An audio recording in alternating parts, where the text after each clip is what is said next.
Hey y'all, good morning. It is 11:15 on June 26, 2025.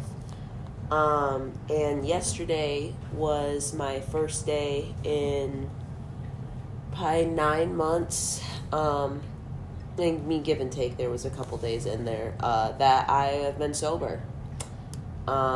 So I wanted to talk about that because I know I've briefly mentioned substance abuse and alcoholism in my family.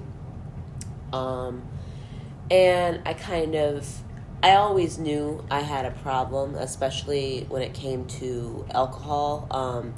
I don't drink because, and it's funny, I'm 23, and I turned 23 this past June 13th, so even before me turning 23, my year being 22, I didn't really drink because I can't. I'm not somebody that can just have one, and I also can be very aggressive when I'm drinking, and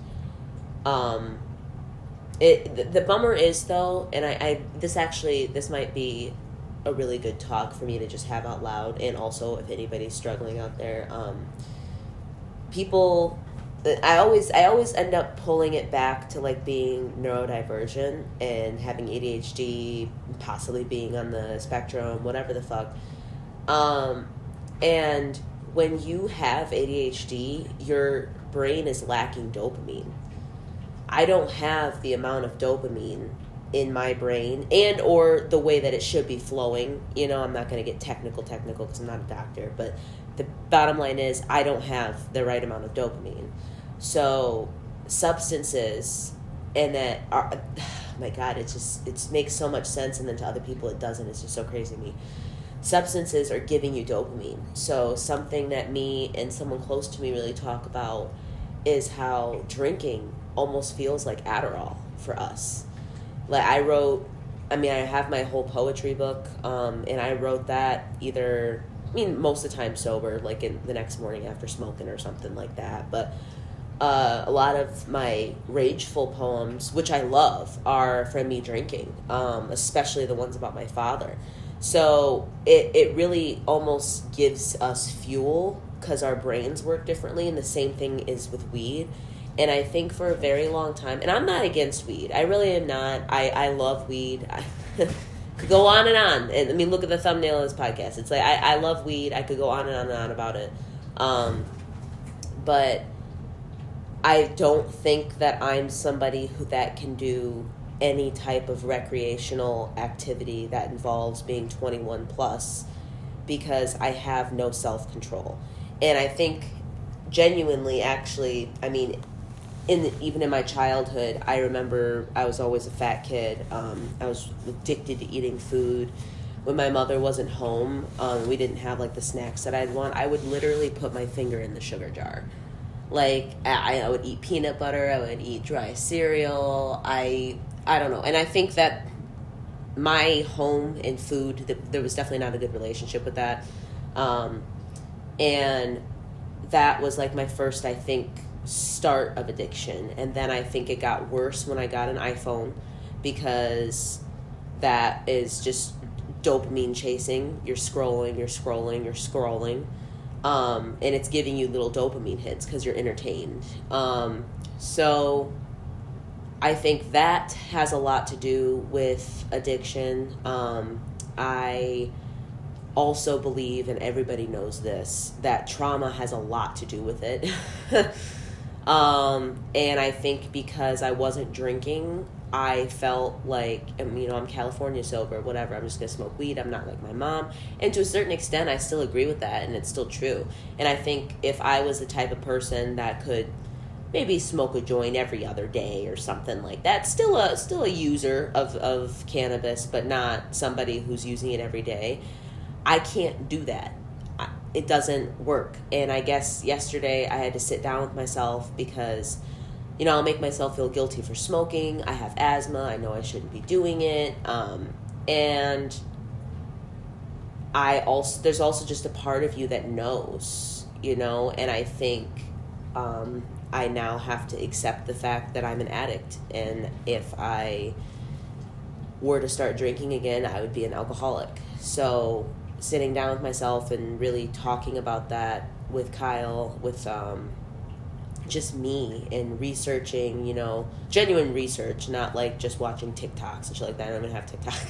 But like, I don't know, and just really trying to feel what's going on in my body. I felt very disconnected, which I think a lot of people understand when you're talking about weed, especially if you're a avid user. I really wish that I could use it medicinally, and I did a lot of the time, but it always starts that way, and then you say something else. So I guess that is something that has been giving me a challenge lately. And it's not like I hate anything that I was doing or saying when I was smoking or when I was drinking. I just think that I truly deserve better, and I deserve to treat myself better. And with everything I've been through, I think that continuing to use shit like this is weed and alcohol, but I don't drink anymore. But it's dampening my personality, and I think it's something I had seen a lot, but you don't want to look at it or admit it because then you feel guilty for what you're doing, but it's been one day and I already feel better, and I'm not like a wake and baker. I never was that. And that was one of the reasons, like, I didn't understand, like, why my brain would make me feel so bad about my usage. But I think it's because deep down I knew I shouldn't be doing it. And I think that's people with, like, a lot of drugs and alcohol habits, food, lack of exercise. It's anything like that. But I really think that the connection between being neurodivergent and having trauma is an extreme reason for addiction. And I had an eating disorder in high school where I lost like 55 pounds in 4 or 5 months or something like that. It was quick, regardless, it doesn't matter. But and it was an addiction, it was control, and I felt honestly very similar to the way I felt when I'm smoking weed with my eating disorder, now that I'm thinking about it, because it's not something that I hid, smoking weed. It's not like I hide it. I'm legal. I can smoke weed.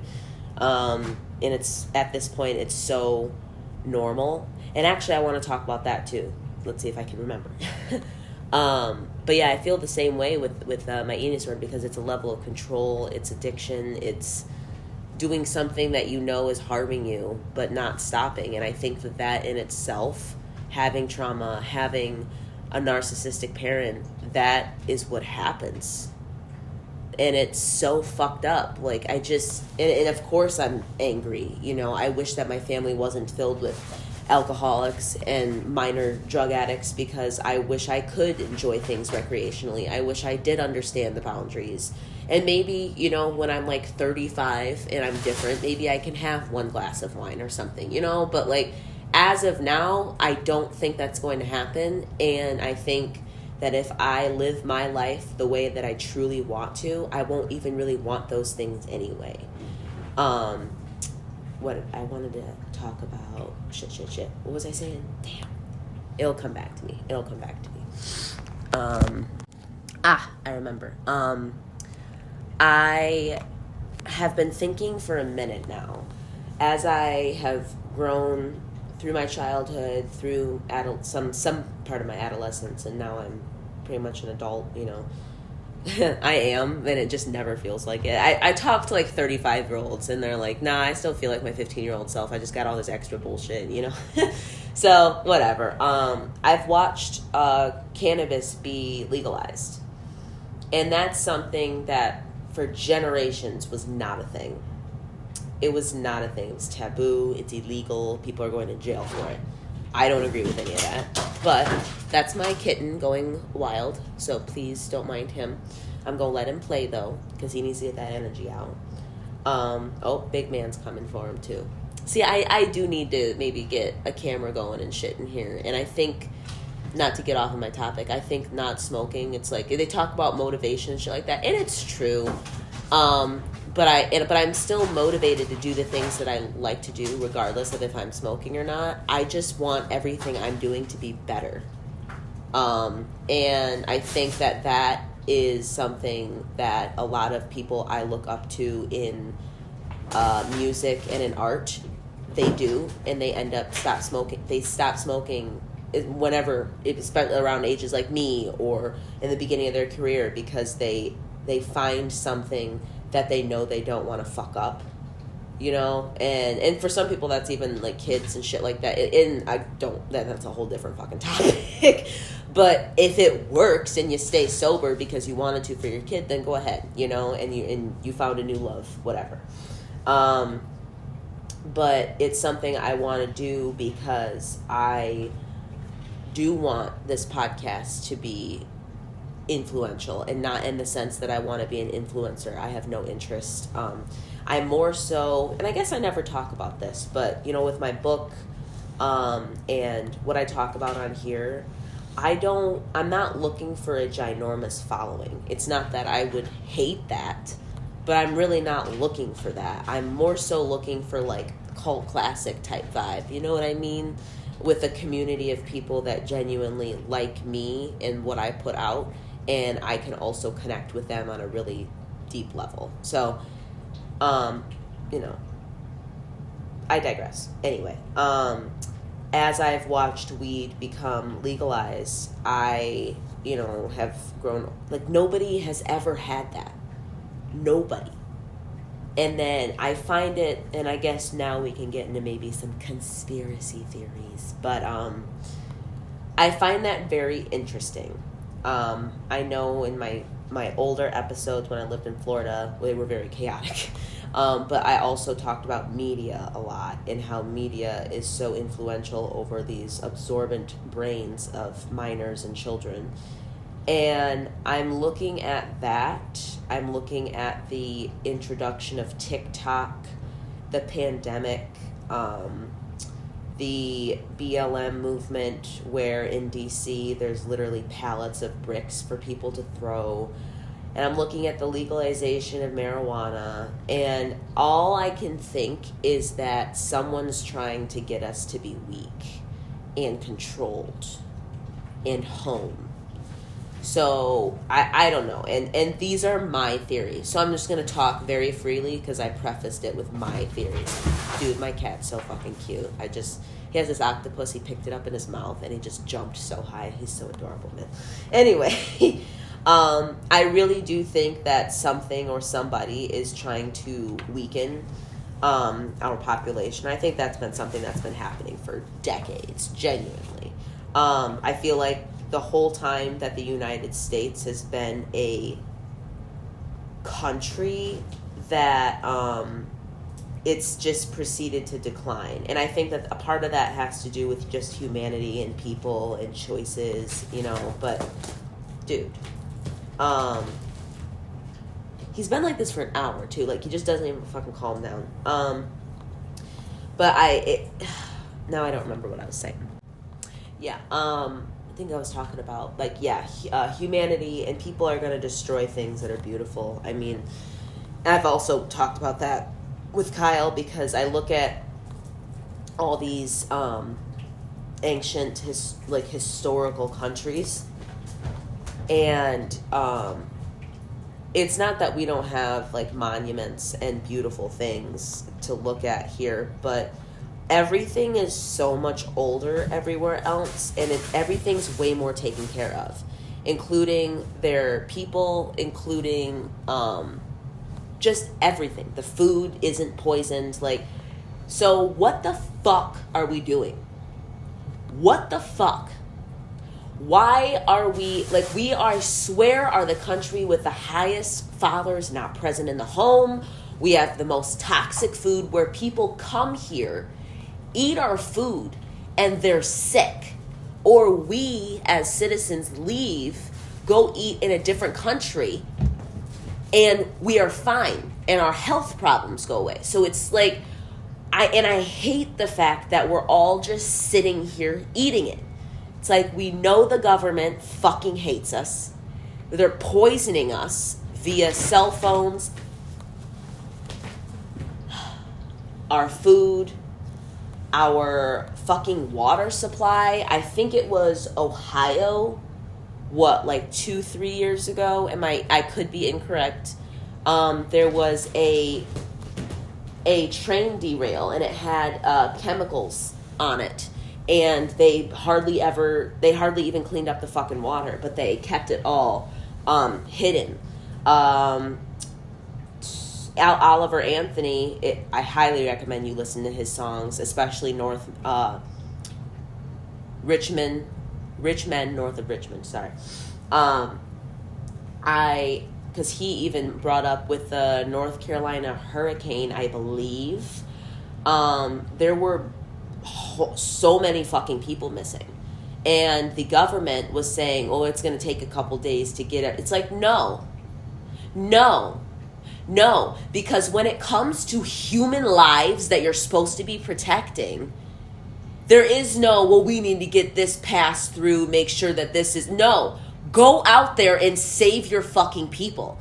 There is, what do you mean that you have to put this through and see if it gets approved and if we can rent this? It's like, no, go get it. There's been a hurricane. People are dying in your state.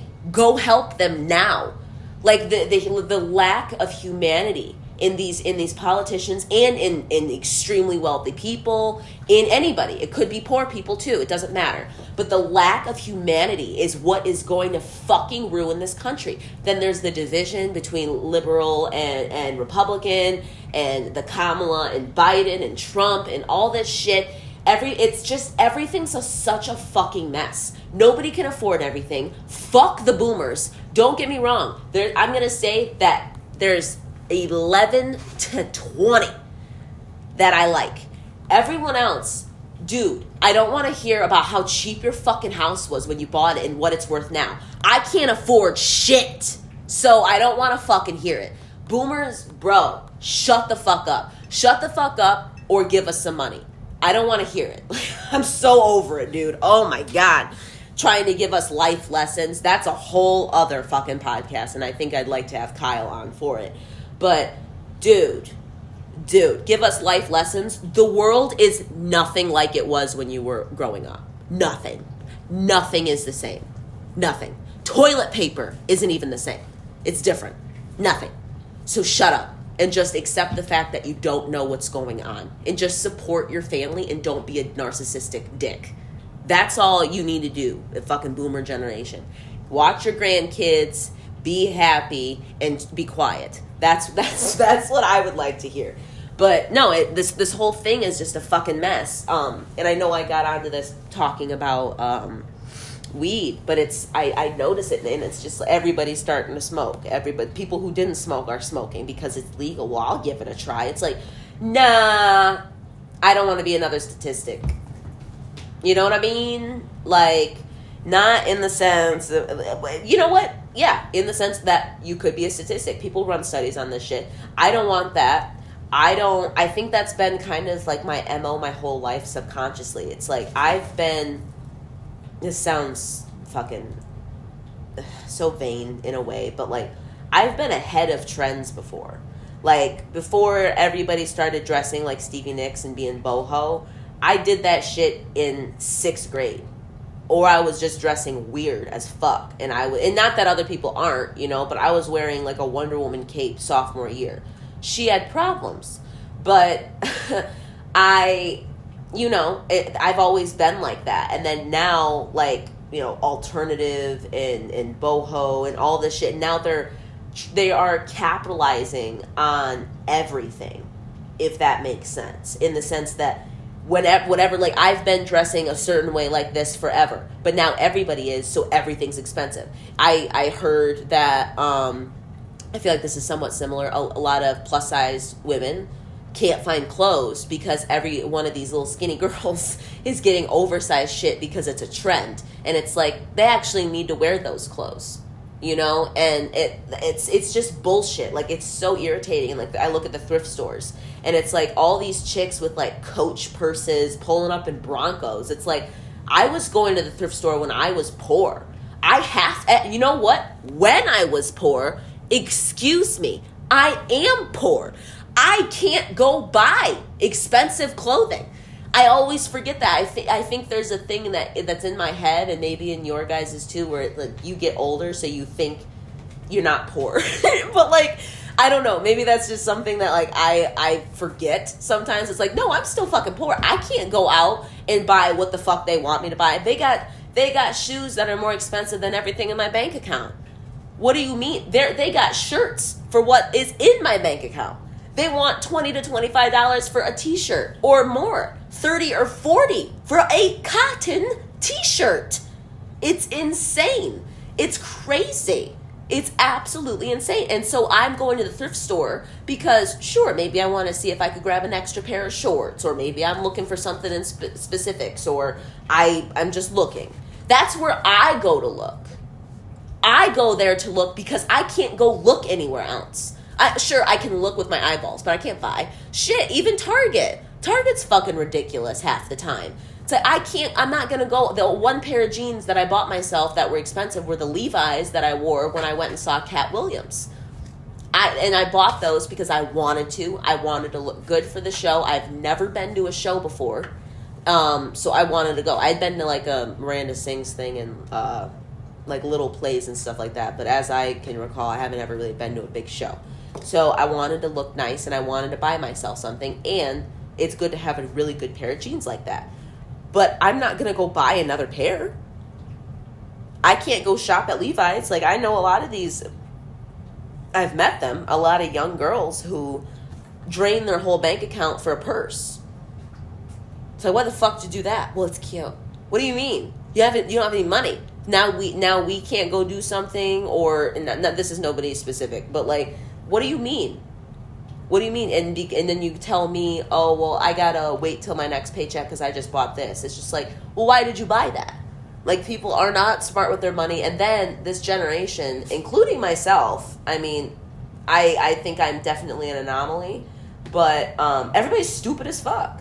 Like, my generation's dumb. Like, don't get me wrong, there's smart-ass ones out there for sure. And sometimes I really do get hopeful about my generation. I do.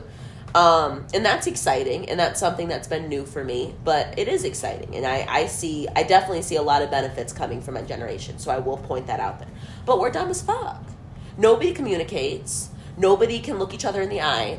I try and take an order of this son and father. The son is probably maybe, I'm going to say maximum 5 years younger than me.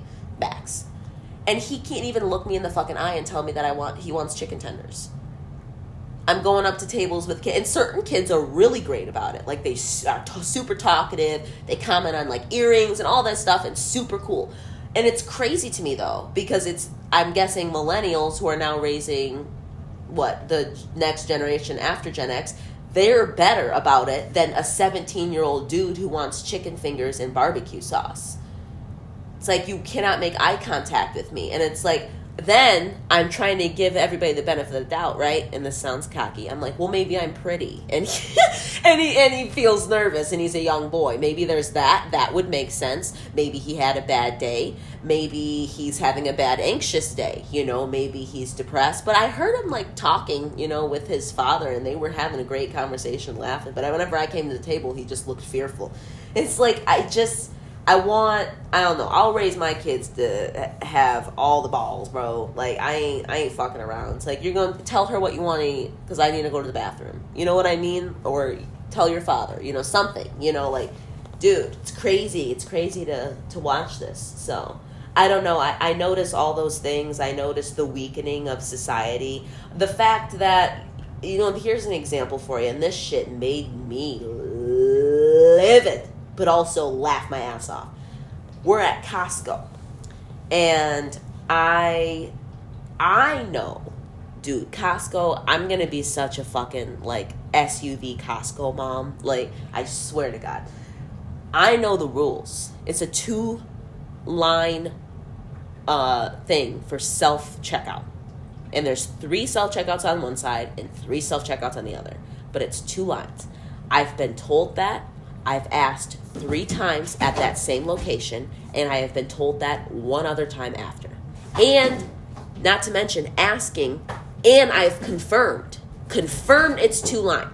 Now, call me a bitch if you'd like, but when I go up to the self-checkout, when I've got my trail mix and my organic chicken, I am not going to stand in the 1 line that these motherfuckers created because they don't know the rules.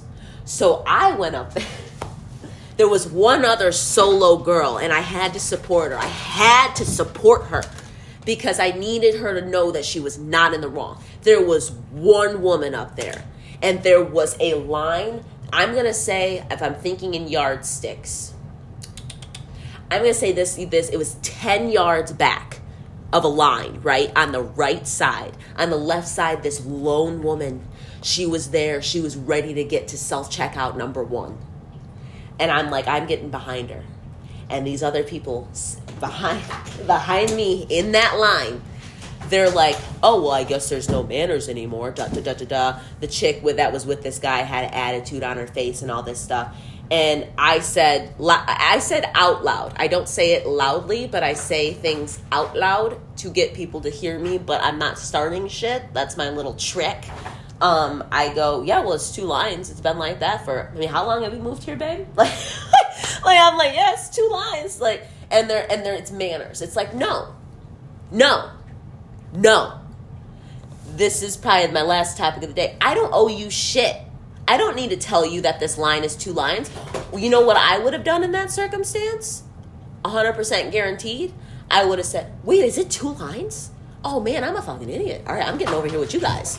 Make a joke about it. Well, now I know for next time. And say so many different things. But instead, you wanted to get mad, and you wanted to get mad because you feel like a fucking idiot. Or you're mad because you think that I owed it to you to let you go ahead of me. I don't owe you anything.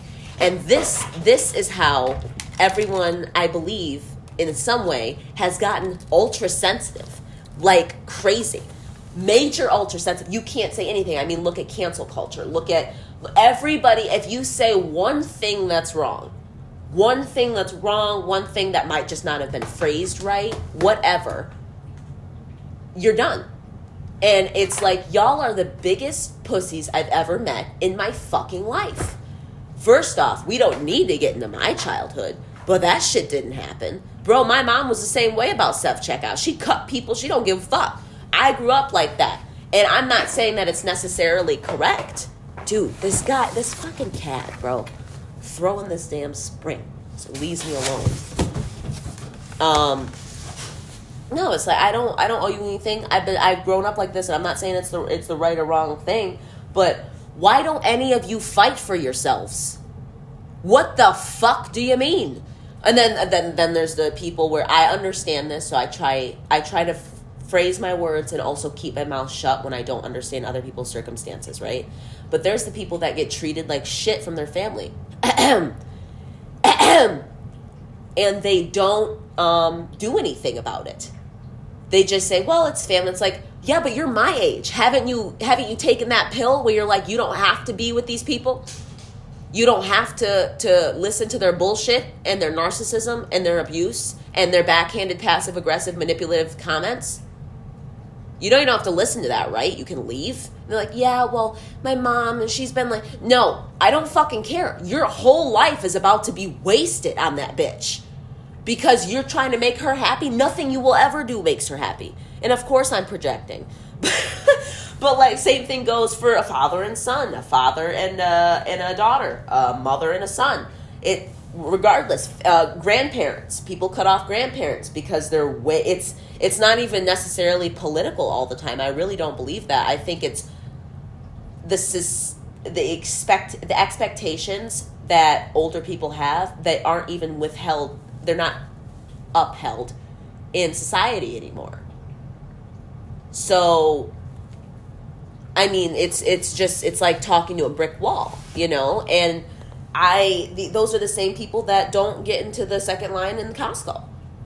It's like, why are you not saying anything? And then another point, I'm scared about singing in public, like if I'm at the beach and I got my JBL and maybe I sing a little bit of the song, or I'm nervous if I have to ask a question about a line in a certain store, whatever. It's like, why be nervous? I should just do shit. I should just do shit and not give a fuck, because nobody's gonna say anything. Nobody says anything. People are getting hurt and nobody says anything. People just walk by. That's what I mean about humanity. Humanity is just leaving us, man. It's sad.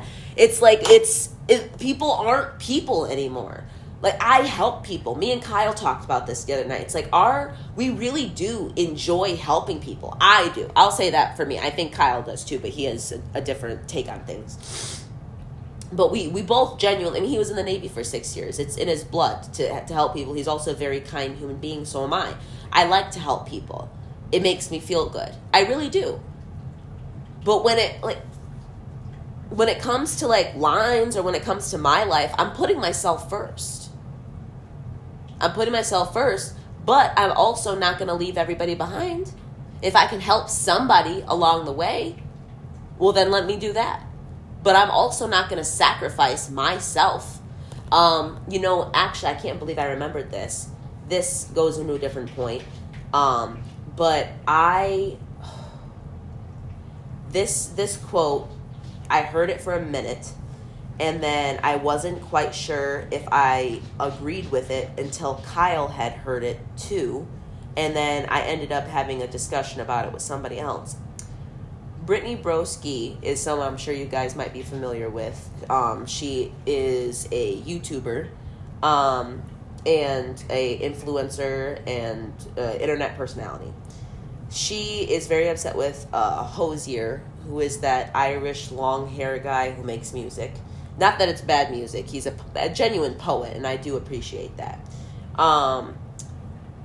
But she says that one of her favorite quotes from him is, Hozier said, solidarity costs you nothing. And to be completely honest, all I can think about is Costco. And it's a weird example, I suppose, but I don't agree with that. And I think there's a lot of reasons I actually don't agree with that. I think the most blunt and obvious one is because I stayed loyal to a woman that was my mother, and all it did was ruin my life and have me start over. I won't say ruin, I'll say challenged. It challenged my life in a way that was completely unnecessary, and still gave just unconditional love continuously. Loyalty, apologies, one after the other, not even needed. But I guess, and I understand that that's a different relationship. I mean, if you're a child, you're always going to have this devout appraisal of your parents, and that's actually something we talked about in the comments of my last video here. And it's true, we totally put our parents on pedestals. But solidarity doesn't cost you nothing. It can cost you a lot of things. I understand the whole, if you really, really care about the cause or the situation, then it really doesn't cost you anything because it's your morals, and that I understand. My tea's cold. No bueno. I just don't agree with it. I think that it can cost you a lot of things. I think it can cost you your peace, your sanity, money, your time. And that's actually something me and Kyle have also been talking a lot about, is how time is money and nothing is free. Nothing is. It's bizarre. Granted, I mean, there's a bookshelf across the street from my house, and that's sitting out by the curb, so I know that's free. But I'm saying in the regards of mostly things that you really want, none of it's free, because even it's not currency that I'm speaking of. Currency can be so many different things. So time is currency. Money, of course, is currency. Your mental, if you're somebody values as someone who they can mentally spar with, if you have good communication, if you have a good friendship, even though that's a great friendship and you have solidarity with that person, you have loyalty to that person, it's still costing you energy, time. I mean, because at least for me and for people I know, hanging out with people can be very exhausting. So it's like, it's not that solidarity doesn't cost you anything. It does. And I don't know, I just found that quote to be so striking, because I think in another world and in another time and in maybe a different country even, it can cost you nothing. But I think when you're talking about being an American citizen and wanting to have solidarity with something, especially if it is taboo or if it isn't well liked or received, like for example the Hosier guy, like he's a very big ally with the LGBTQIA community, and he's as far as I'm concerned, he's a straight white man. And I'm all fine with that, like be an ally, you know, I get the whole premise or whatever, but like, you're straight though. So what? Like, and that's another thing. It's like there's a whole demonization of people that are fucking straight and that we're boring and this and that. It's like, no, I just don't want to eat box. Like, I'm sorry. Like, I don't, let me stop, bro.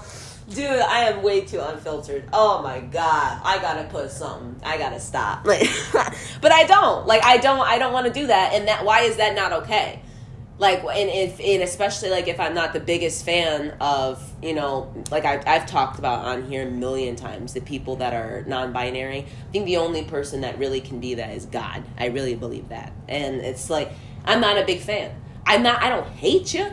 I ain't gonna go out being crazy, but I also don't want to hang out with you because it seems like people are having some mental issues with that. So it's like, I don't know. I don't get it. I don't get how someone can think that solidarity costs you nothing. I mean, I think that if you love something or somebody, that of course it shouldn't be a chore. You know, I see that, but it does cost you things. And maybe that's just because I'm a tainted, bitter individual from a very tumultuous childhood. But I don't know. I don't feel that way. And I think, and that's okay. I mean, I'm sure other people do agree with him, and I'm sure people agree with me. I just don't think that that's true. And I feel, and she has such a large platform. And don't get me wrong, she's funny as fuck. Brittany Broski is hysterical. She has a big platform, and she has a platform, of course, in LA that is very liberal, you know, left-leaning. And that's fine. I'm not angry at that. And some of the things, believe me, especially when she talks about art, she's also, shout out to Brittany Broski because she's really fucking smart. Like, she's super, super smart. So when she talks about art and stuff like that, I love that. And I'm also somebody that can listen to people who have different views than I do. You know, and I think that that's what the problem is in this country, is that we're just divided, and it's no, we're not going to talk about it. No, he won't even get it. Or he's right-wing, or she's a liberal, or blah, blah, blah, blah, blah. It's like, we really, really, really start to fuck up big time when we stop having communication. And that goes for anything, especially with country issues, with trade issues, any of that. But even just in your personal life, when communication starts to go down, so do you. Like, I don't know, just,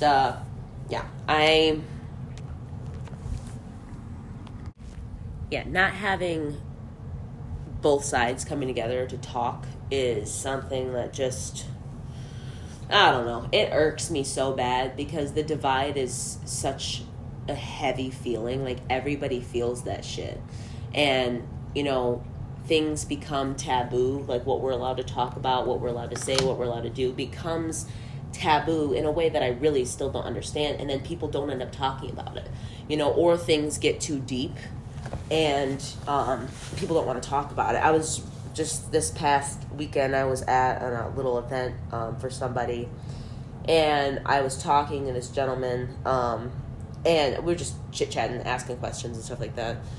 And I said, sorry if I make you uncomfortable. I just don't have like bullshit conversations. So I was asking, like, not to be a therapist, not to ask about trauma, not to do any of that, but like, no, talking about dating and shit like that, and how people are weird and it's hard to find people, you know. So I asked, like, well, do you go places where you enjoy yourself? So you might find somebody that, you know, I'm just normal like communication talk, but like, I'm not going to talk about the goddamn weather. I don't give a fuck about sports. I'm not going to sit here talking about someone's new album, which, by the way, Lil Wayne's new album, I'm halfway. I'm not quite sure. Bells is a hit, but some of the other ones, not the biggest fan. I was expecting, I don't know what I was expecting, so I'll be quiet. But there's definitely some bangers on there for sure. But I just don't care about that. I want to talk about real people problems. You know, and people end up not wanting to talk about that shit because it's uncomfortable. And I get it, so I respect that. Obviously, of course, I have no problem respecting that. But I'm not going to sit here and not try because I don't want to I'm done not enjoying my life. You know, I've put in my time. I served 20 years under the... under the fucking queen of narcissism. So I'm done, you know, like I'm done not enjoying myself. And that was another reason I stopped smoking weed, is that I knew that when I don't, I usually feel better, you know, and I know that, but of course I wasn't going to listen. So that's being an addict. So what a fun podcast this was. We have covered everything, I think.